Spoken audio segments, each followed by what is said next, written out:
Hello, everybody, and welcome back to another episode of your favorite podcast on Spotify, Late Nights in the Party Chat.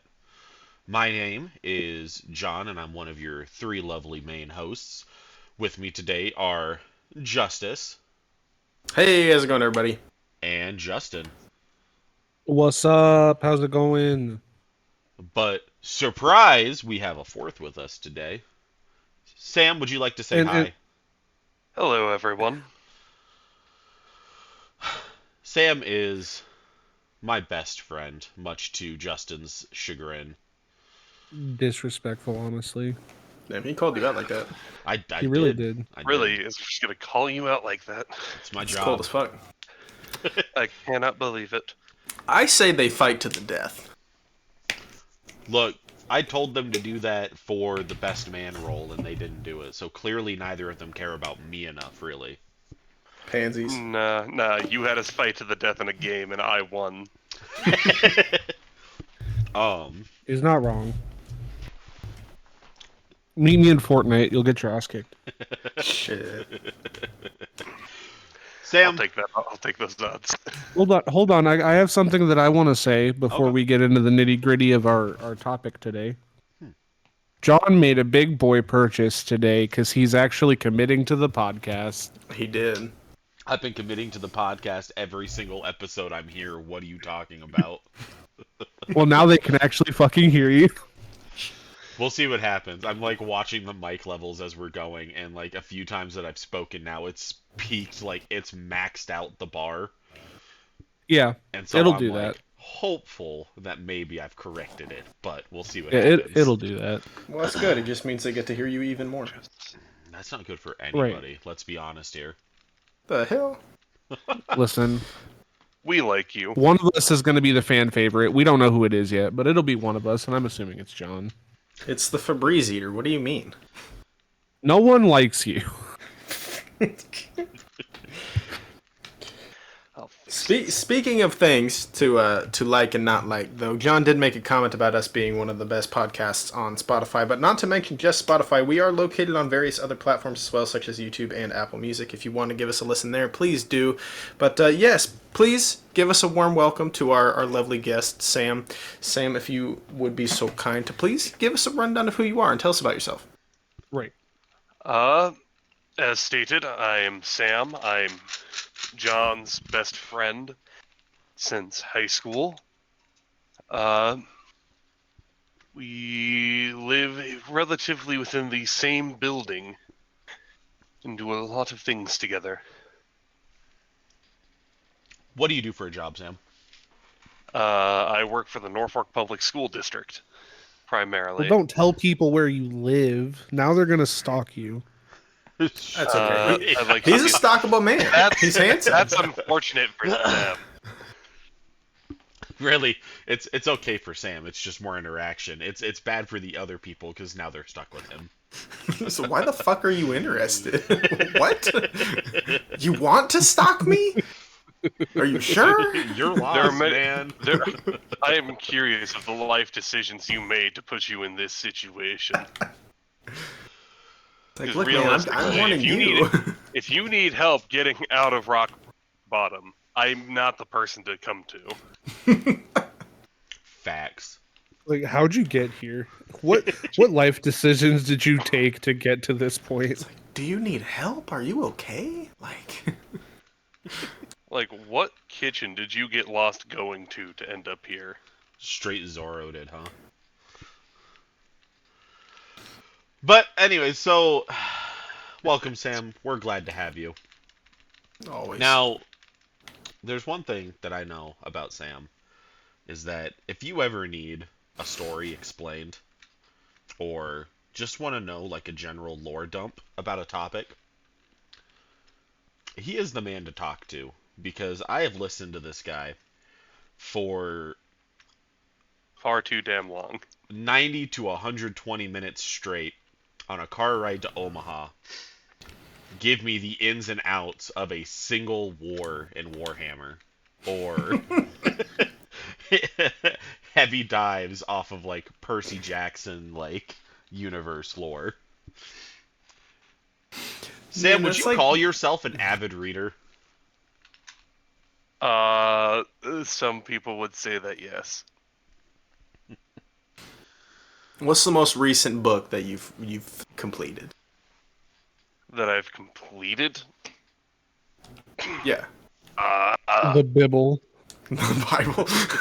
Oh, not the Bible. I didn't say the Bible. I said the Bible. Oh, my mistake. Joke's on you, it was the Karen. It's a hard question to think. I have Let's- actively gone into my room to like see what the last book I read was. That's how we are on this podcast. We take things seriously. We get up and we walk around. Yeah, We're That's a in lot for gamers. The Jokes. nitty gritty. Yeah. Joke's on you, I sit in my chair and stuff my face with Sakura sushi. Damn, you mean I could have brought my dinner in here this whole time? No. I mute when I eat. So I'm mixing Baja Blast in front of me as quietly as humanly possible, but not actually eating my dinner. I'm over here you sipping on this strawberry drink and Man, there's some cheeks right here. I think the last book that I recently read to the end of would be I think it's the third book in the Nicholas Flamel.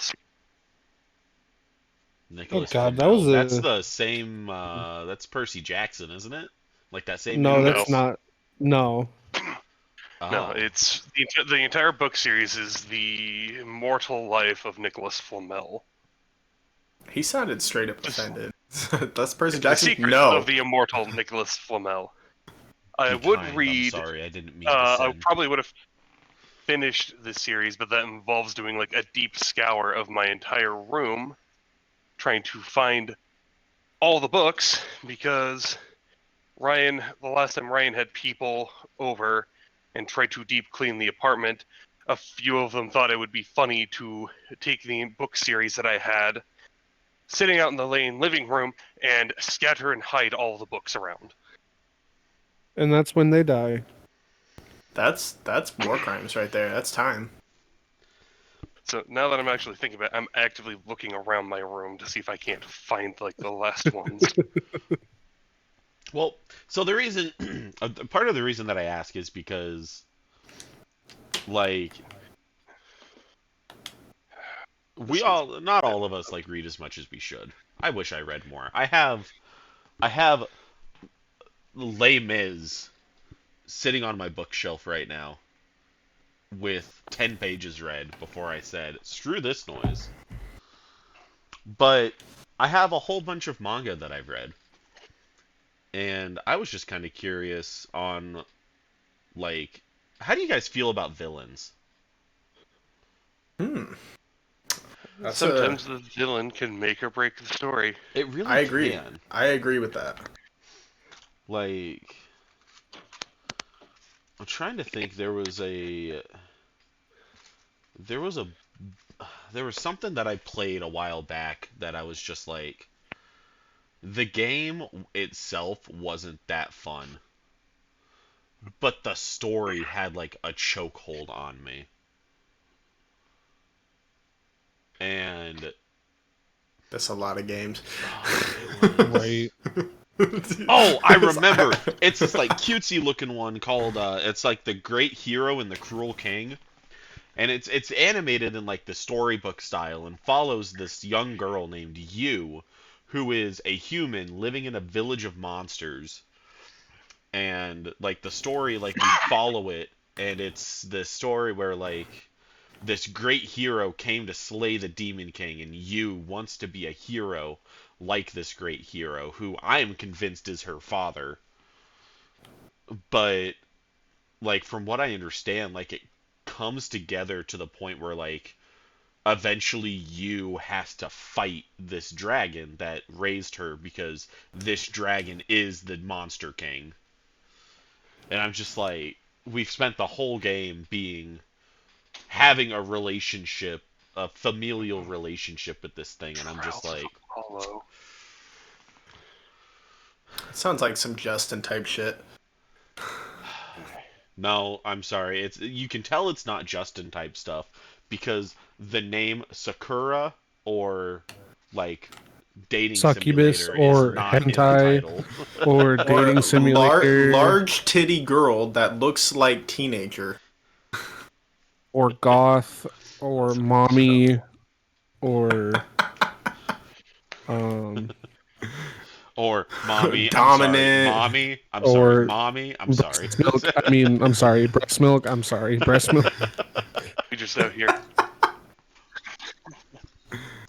So it just kind of got me wondering. Listen, Like I was I'm kind a man of curious, simple things. What are some characters from like stories, books, there's like things on the internet, movies. What are villains that like interest you guys? Like if you guys had to tell me what like your top of all time villain is, what is it? Oh, Top of buddy. all You don't. time You don't villain. want me to. I already know Justices. It's fucking Sephiroth. That's actually not true. Kind Prove of. it. Prove it. Prove it. Receipts. No, okay, so all right. It's I do not love Sephiroth. It's Shinra because of what they did to Sephiroth. Nah, fuck that noise. Shinra piece of shit company, and they deserve all that happened to them. Nah, man, I love Final Fantasy, and I think Sephiroth is a badass villain. But honestly, I think one of the most influential villains of all time has to be the Joker. Like, you don't think of like bad guys and villains, super villains, without thinking of the Joker. That dude is. His name is out there for a reason. Everybody knows who the Joker is, man. That dude has caused some fucking havoc. That's fair. I wish I was more into DC than I was, because I really don't know a lot about a lot of aspects of the DC heroes and villains, but like, you know, I understand the basic, there's Batman and the Joker, there's Superman and Right. Lex Luthor. Well, that's the thing. That's really you it. don't have to know much about Only those DC. two heroes. You don't have to know much about DC to know that name. Like, there's people who know Superman but have no idea who Lex Luthor is. But if you know who Batman is, you know who the Joker is. Just they go hand in hand. A dynamic duo. The dynamic duo. It's a fucked up duo. That's the enemies to lovers trope that we need in a story. Well, honestly, yeah. No. And you know, to jump to it though, because I got called out by literally all of you. They Like- gave us that with in the reverse flash, or not the Flashpoint. That's what it is, because Thomas Wayne is Batman and Martha Wayne was Joker. So they gave us that. They gave us the love story that we needed. Okay, I guess I gotta Which get is my an Flashpoint interesting now. concept. But like to make that point though, because y'all called me out, that similar mindset is there with Cloud and Sephiroth. I mean, they're two sides of the same coin. They both, if you really dive into their story, they've had a very similar-ish like story, and the things they go through are similar. But it's one of them acknowledges it's wrong, doesn't embrace it, and becomes a hero, and then one of them just goes batshit crazy and is Sephiroth. Oh, I was So- thinking Cloud, but Well, you know, Cloud. Cloud's shit crazy.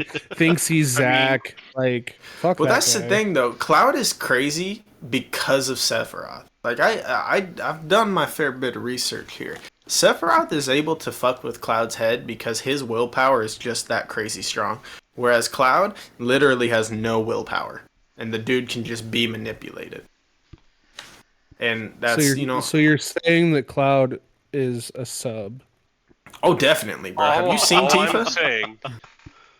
All I'm saying is that according to like Final Fantasy villains that I've seen, if you have mommy issues, you gain immense power.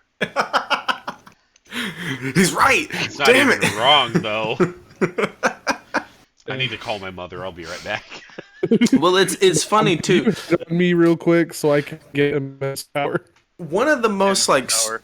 strongest Final Fantasy villains too was Kefka, and the dude was literally just a crazy fucking clown. Well, Like no joke. and that's why, like, to me, like, Kefka really is, like you said, he's one of the greatest Final Fantasy villains. It just blows my mind that that's one of the few scenarios in which the villain wins ultimately. Yeah. He gets what he wants. Yeah. And, at the end of the game, yeah, everything got restored and blah, blah, blah. But for a time, he won. And things were fucked up. Kafka I was like the Thanos. original Thanos, I'm just saying. Well, okay, so look at it this way. I'll jump back to the Joker, for example. Everybody's heard of, or at least is somewhat familiar with, the Injustice series. Now, whether you've played the game or you've, read the comic, Superman goes batshit crazy and, a lot of wild things go down. Superheroes are killing each other, villains are teaming up with superheroes. All of that started because of the Joker.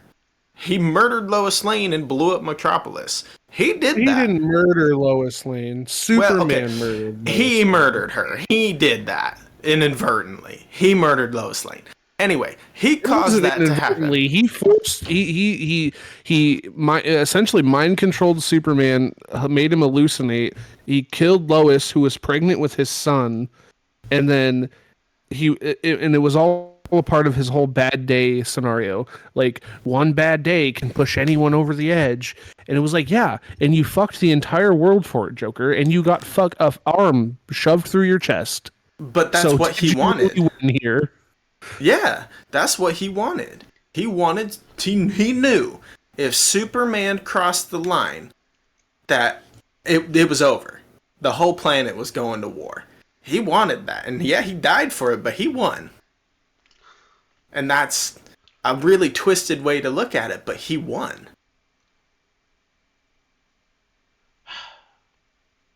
You know what? There's a Screw movie. Joker.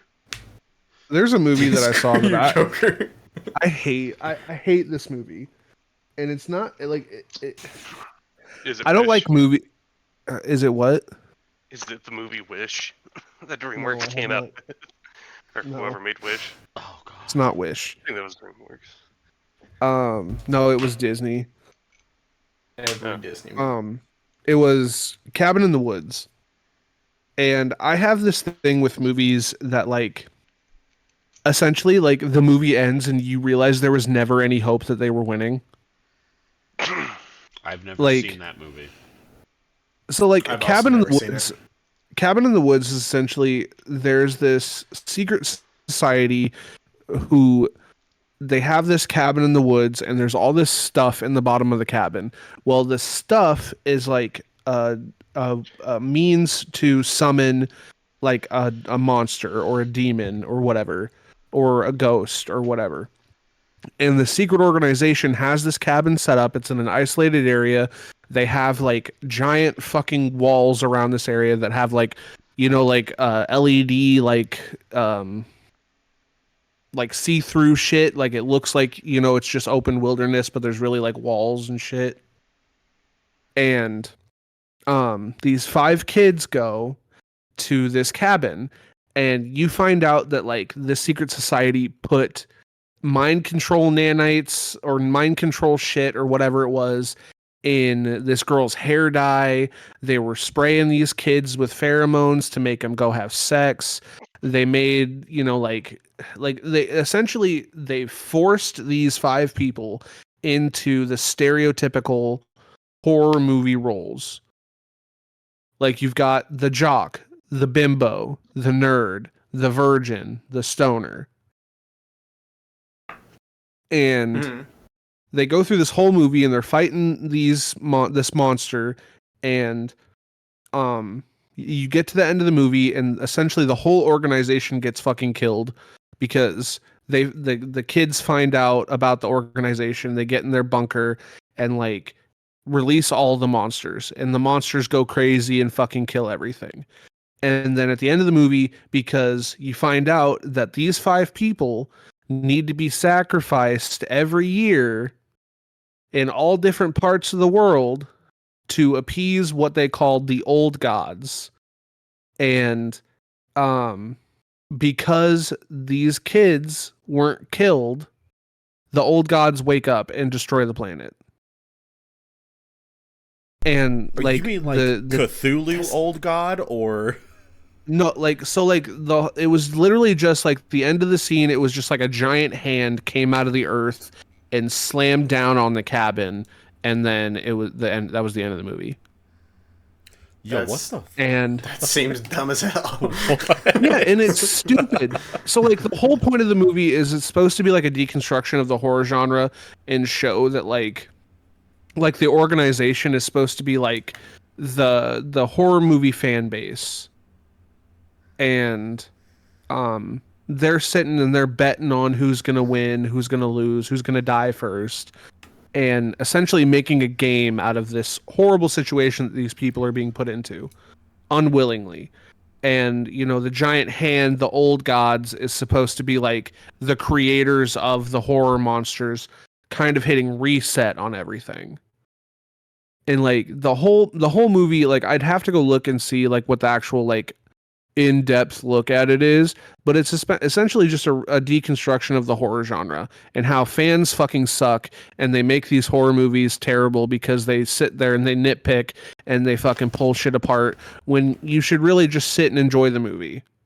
You know, That feels think, like you know, such a good premise. It just doesn't sound well executed. it's executed so fucking poorly. But the thing is that everyone loves this movie. If you go and talk to horror movie fans, they love this movie. Horror movie writers and creators, they all love this movie. And I saw this movie, I watched it, and so another fun fact, this was the first movie that Chris Hemsworth was in. Oh, poor him. It was his first movie was not Thor like everybody thinks it is. Thor came out first because they had to re-record some scenes for Cabin in the Woods. So if they hadn't have had to re-record, Cabin in the Woods would have came out first and then Thor. So Cabin in the Woods was the first movie that Chris Hemsworth was in. Wasn't he in movies when he was like a kid though? Like a He younger was. kid? He might be, but this was like his first like his big break sort of thing. Okay. But I I hated it. I watched it. I fucking hated it. It's Well, so that's- stupid. That's such a bad concept because if your whole argument is, you know, oh, your fans are pulling apart the movie and nitpicking, that's the whole point, man. You want your fans to play your game, read your book, watch your movies, so they can go and ask questions, or they can theory, and they can, you know, nitpick, and you know, if you don't care what they have to say, just don't say anything. Like, okay, cool, you can have your thoughts, and we'll leave it at that. But like, take all the people who like Final Fantasy VII. There's a lot of questions that are left unanswered. So we just have to theorize and guess and, you know, talk about it amongst Like, ourselves. is Sephiroth and Cloud not together? When are Right. they going to have their really Gay sex in DLC. gay sex? Yeah, the gay sex scene. I'm just saying I've seen the looks that Sephiroth gives Cloud. Dude, he's Dude. risen him up. Justice and I were in the party the other day, and it was just us, and we were talking about it. He was like, "Sephiroth, calm down." I was like, "What are you talking about?" And he's like, "Sephiroth out here risen up Cloud with just his eyes." Dude, he really was, man. There's not a actually there to branch off a little bit. There was an interview that they conducted where they made sure in Advent Children, Sephiroth was as seductive as humanly possible while still keeping him menacing. The Dracula of angels. Exactly. Really, isn't that what Sephiroth is all about? Honestly. But no, that's the whole point is if you have a fan base and you make something, you want them to interact with it. If you made a movie and then everybody just watched the movie and went, "Okay, cool," and didn't say anything else about it, are you going to feel accomplished? No? No. Well, and it's like I think the whole point of it is supposed to be like not the fact that fans are pulling it apart and theorizing about it, but that it's like when English teachers go and they have you pull apart, you know, fucking oh no, what's an old book? To Kill a Mockingbird. Yeah. To Kill a Mockingbird.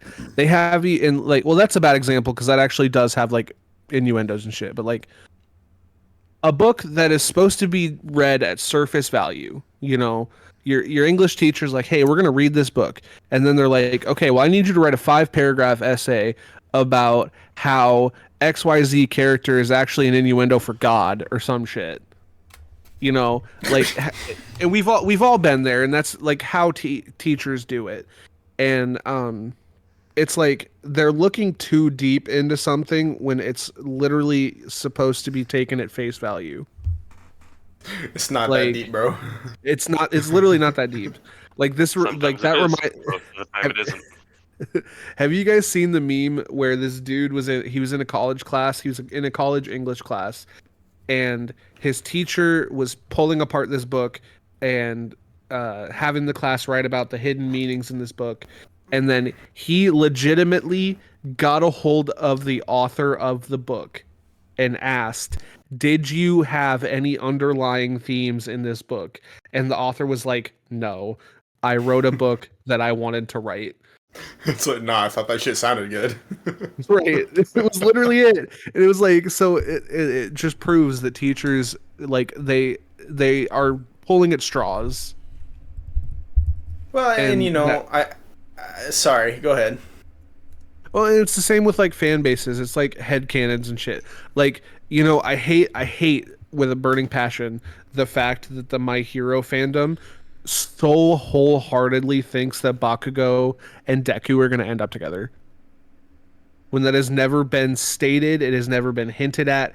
There's no innuendos, nothing. It's never been something that's been talked about. It's never been something that's brought up. But the fan base swears to God that they're going to get together. And I'm like, why? Don't you remember? He was like viciously mean to Midoriya when they were kids. They obviously have to get together. There's obviously sexual tension there. I mean, clearly, Sam and I like hated each other our freshman year of high school, so you know, that's got. Listen, you guys, right? I know you guys sleep together. Like, now don't lie to me. Sam, anyway, what are you making for dinner tonight? I have no idea. So you're gonna eat it and you're gonna like it. I want to step back to one here quick because Sam brought up a movie earlier that I know he absolutely despises, and I kind of want him to go on his rant about it. And that's the movie. Sam, how do you feel about the movie Wish? Now, I will preface, I have not seen, I have not sat down to watch Wish, but from things that I have seen on the movie, and I looked, because I started hearing all Wish is bad, don't watch Wish. I watched a couple of different analysis on the movie to see what it's about. And the general premise of Wish and its movie and the message that the movie delivers to young children, because it is a movie for young children, is a man named Magnifico grew up in a village that was destroyed by people's wishes. So Magnifico took the time to go out, learn magic, and took that knowledge and he built his own kingdom. And he told everybody, hey, I've built this magic kingdom. Come live here with me. The only thing your wish so that I can kind of vet the wishes and choose which ones kind of get granted. So this way, people's wishes, no matter how initially harmless they seem, aren't annihilating an entire city's worth of people's livelihoods. And everything was great. People came to the kingdom. People chose to live in this kingdom. But then our main protagonist grows up and she wants her grandfather's wish to be granted. And what ends up happening is she goes to the king, asks hey, can we grant my grandpa's wish? He's super old and he might not live a long time. And the king looks at the wish and his wish was literally just to play his instrument to inspire the young people. Yeah. And the king goes, well, the problem with Wish is it doesn't say what he's inspiring these people to do. So without a certain kind of direction, this wish could inspire. Yes, it has the possibility to inspire people to do good things and be wonderful people. But on the flip side, it could also inspire people to do bad things and be misconstrued, and that could lead to people getting hurt, and I'm not really willing to risk that. And he And gives, like, a everybody that solid lived in this argument. kingdom had to give up because, like, apparently everybody gets one, like, their lifelong wish. And if you gave them your wish, you would forget the wish. You would forget what your lifelong, like, your wholeheartedly, like, your truest wish was. And he just kept them. He kept all the wishes, and like Sam said, would only grant the ones that he deemed beneficial to the entire kingdom. So, like, I remember I've seen the movie. So, like, one lady's wish was she wanted to fly, and like it's a very harmless wish, but that wish never got granted because, you know, what she's flying, magic, oh my god, witch, you know, everyone's gonna kill her, you know. I'm speculating because they never explained why her wish was never granted, but no. Go ahead, Sam. He gives a decent reason why he's not granting the grandfather's wish, and she decides, well, that's Bupkis. I'm now going to basically go and incite a super secret rebellion against you and take over the kingdom, because I think everyone's wish should be granted. Also, I'm going to get this special little star buddy who can just grant wishes as he sees fit. Well, so the star comes into play because she goes and makes a wish. She's because it's a Disney movie, so they're singing and they're going and having their little music songs and whatever. And she's singing about how she's making a wish that everybody's wish could get granted. So then she makes a wish on a star, and the star comes down, and the star is granting people's wishes. And, you know, it makes the goat talk and the flowers talk and all this stuff, and it's just causing chaos in the kingdom.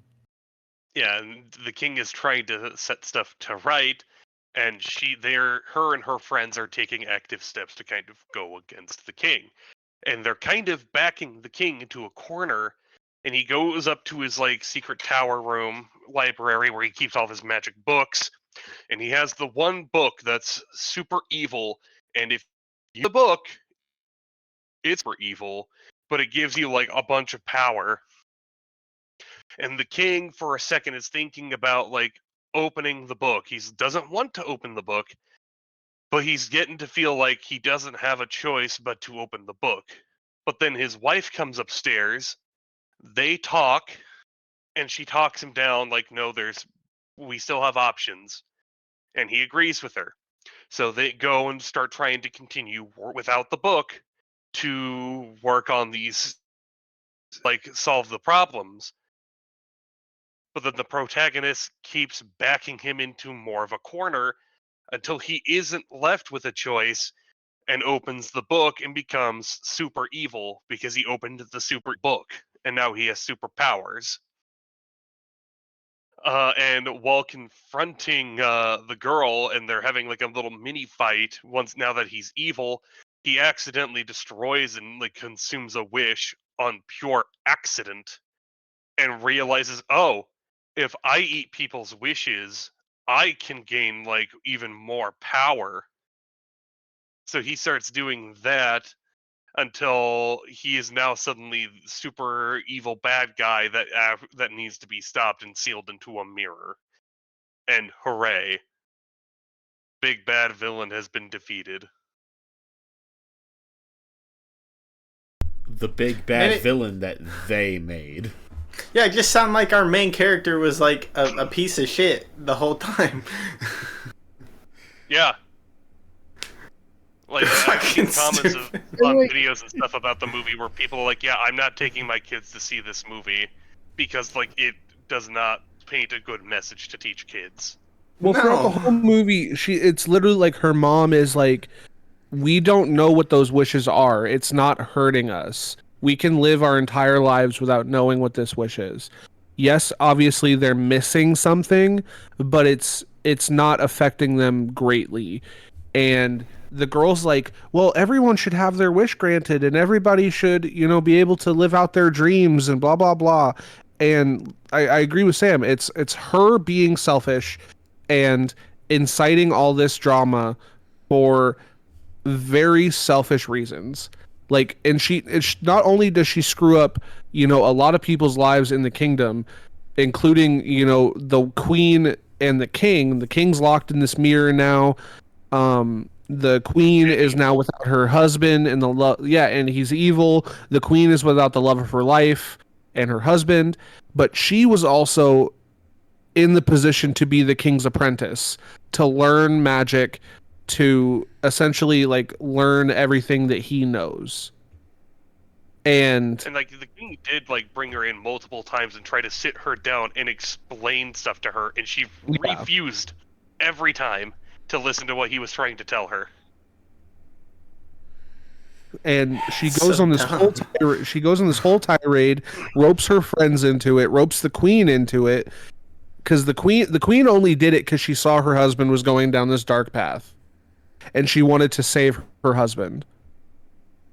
And like, he had good intentions. Yes, taking people's wishes, not granting all of the wishes. It probably was a selfish thing for him to do. He has PTSD, and he's, trying to prevent another bad thing happening to him. But his king, like everybody said, like at the beginning of the movie, there's this whole scene where they go through the whole kingdom and everybody's happy, and everybody, like, there's people that are like in droves coming to this island kingdom to come live there.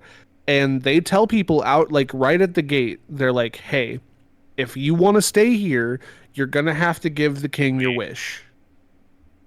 And if you don't give the king your wish, you can't live here.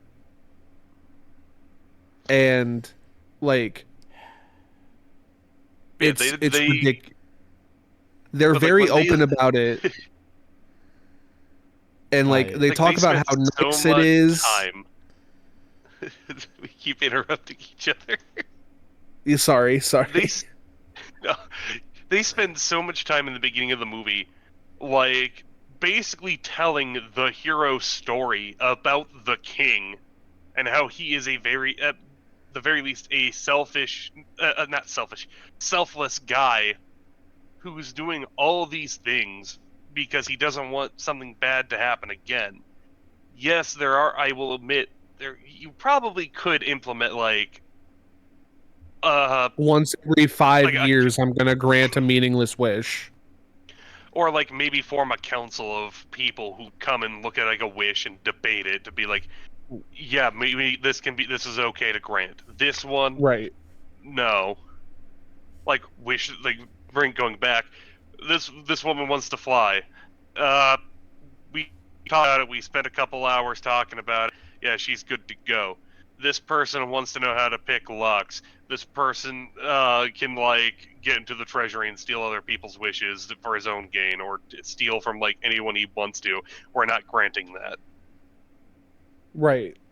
Like, there are different things he could have done that would have been more beneficial, but she essentially ruins the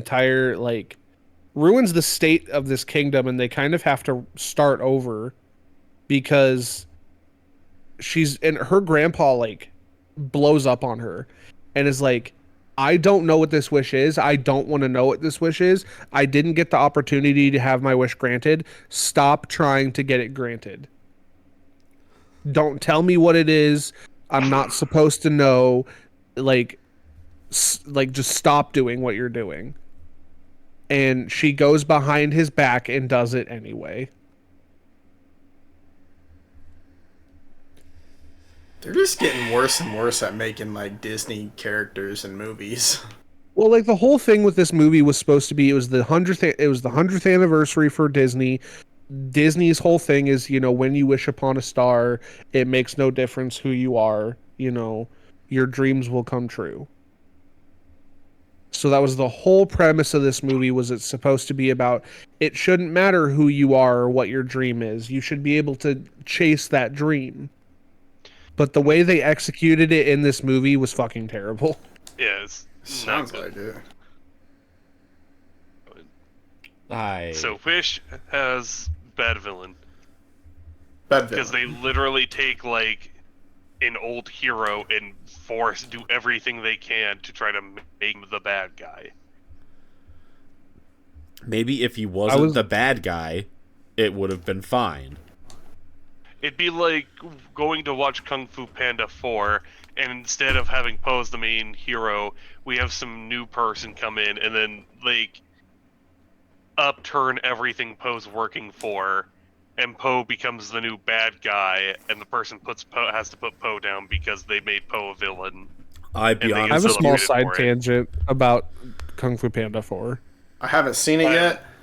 Neither have I. I've never seen any of them, but continue. Are any of you going to be upset if I spoil it?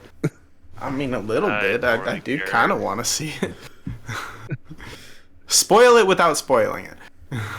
Okay, I There's a don't panda. exactly know. I don't exactly There's know a everything. panda? That Oh my happens, god. But the villain in Kung Fu Panda 4 is the chameleon. We've seen that in the trailers. Yep. Yeah. The whole reason that the chameleon is a bad guy is because she went to a bunch of kung fu schools, and every kung fu school she went to told her she was too small to learn how to do kung fu. That is the dumbest. The dumbest. People have literally taken a picture of I- Mantis and have been like, this person who's probably 4 foot whatever is too small, but you can teach a tiny ass praying mantis how to do kung fu. Make it make sense. Yeah, I was just about to bring that up. But no, going off of, like, switching topics, though, to, like, some pretty, like, decent villains. Like, sometimes having your villain be just, for the most of the story, just be, like, this big, menacing figure that is talked about but not seen. Handsome Jack. Well, I was the one I'm thinking of is, like, Aragon's series, King Galbatorix. Oh yeah, Galbatorix. Most yeah. of the series is built up. It builds up Galbatorix as the guy who single-handedly annihilated basically the Dragon Rider Order, took over basically the entire continent, and is only in recent times having, like, a rebellion that he is, like, not even, like, bothering with for the most part. Like, all it would take for him to put down the rebellion and, like, this other, like, small was up is for him to, like, actually get off his ass and leave his castle. But they build him up, like, as he is, like, the final evil we have to face. And in that book series, when they go to fight him, they have, like, everything that they could think of to, like, face him. He's been training for years for this. He has, like, his weapon that he knows how to do. He's a good swordsman. He's a master of magic. He's even got, like, these other dragon souls along to help him. And they go to fight Galbatorix, and none of it means shit. He absolutely is just dominating the fight from the get-go. And the heroes are, like, a fraction of an inch from losing. One of them is about to be killed. Aragon's about to have his mind basically crushed. The dragon souls he brought with him are also at the same time about to be mind crushed. And it is purely because Aragon just lashes out with magic, using the most dangerous form of casting of just using pure intent to cast a spell. Your luck of that spell being technically not an attack, but an attempt of communication. Aragon casts a spell that all its purpose is to make Galbatorix understand everything that, like, he has put Aragon through, that everything his actions put Aragon through. And the other dragon souls that are with him sense that spell, and because it's so vague, they're able to, like, divert some of their attention to it and modify it to make it so that now Galbatorix is going to feel everything, every single emotion and every pain he has ever put anybody through due to his actions. And the only reason the spell connects is because Galbatorix, while having all these spells and everything on it over himself to account for any way a person can try to harm him, this goes through because it's not meant to harm, it's meant to communicate. And it ends up kind of driving Galbatorix even more mad to the point where he ends up basically just blowing himself up in a final bid to everything he's feeling stop, but to also, like, take the heroes out too. This feels like a Sukuna level, ass pull with, like, the buffs and the stuff that he has, like, on him. And then, oh, well, it's not supposed to hurt. It's supposed to communicate to him. Like, Once again, I get it, but I'm the also entire just like, thing is, bruh. like, the spell is, it's not an intentional, like, thing. It's just it's kind of like being in a room when the lights turn off and you just like feeling around for like a light switch and you accidentally slap a person. Accidentally? I have Yeah. Sam, have you It's like if you're walking accidentally around in the punched a dark and person? haunted house and you kick someone in the back of their leg or something because you're walking and you don't see somebody and you like bump into them or something. Yeah, accidentally? It was pure happenstance that Aragon managed to like pull this out, and even then, like, it took basically nine other entities to like modify the spell to make it as effective as it was. Accidentally. Accidentally? The initial cast is accidental. The rest of it is purposeful. Or just of other people saying like in a video game when like you're like fighting somebody and the person like hits like a wall of like the castle and it knocks down like a ballista that you can use to like shoot the person. They probably didn't mean to knock the ballista down, but damn if you're not going to take that and shoot them with it. I got you. Accidentally? Accidentally? Yeah. I don't think so. God, I remember when Sam accidentally shot me with a ballista at the beginning of a D&D game. There was no accident about that. I purposefully had that army shoot you. Man, not only that, I sighted the crosshairs and everything, dude. Like, I wanted this. I I built the personally ballista. gave the order. Shoot that man. You see that guy? Isn't he your friend? Yeah. Kill him. We must make sure Fuck he him. never appears here again. Shoot his pee-pee. You know who the best villain is? He's also the main character. The guy from Redo of Healer. If I you guys don't know know what what that Redo is. you Not a oh clue. god. I vaguely know what it is. Oh god. I know exactly what scene you're talking about. I And made it as a why, joke, but but now I have to don't know- explain I it. don't know anything else about. Like, So, how anyways, to that's do it. I think that's about all the time we got here for today. Thank you for joining us, Sam. Thank you for coming on. Pleasure to be here. Hopefully, we can have you back again soon. I'm gonna throw Justin a bone and get us out of here. But once again, this has been Late Nights in the Party Chat. My name is John. With us today are Justin, Justice, Hi. Sam. Hello. Have a wonderful night. Be safe. And make sure you give people a hug, because sometimes that's all that they need. Don't fucking touch me. Good He night. says it because he needs a hug. John, I'm gonna come give you a hug. I'll see you in a bit, Sam. Later. Goodbye, guys. Good Bye-bye. night.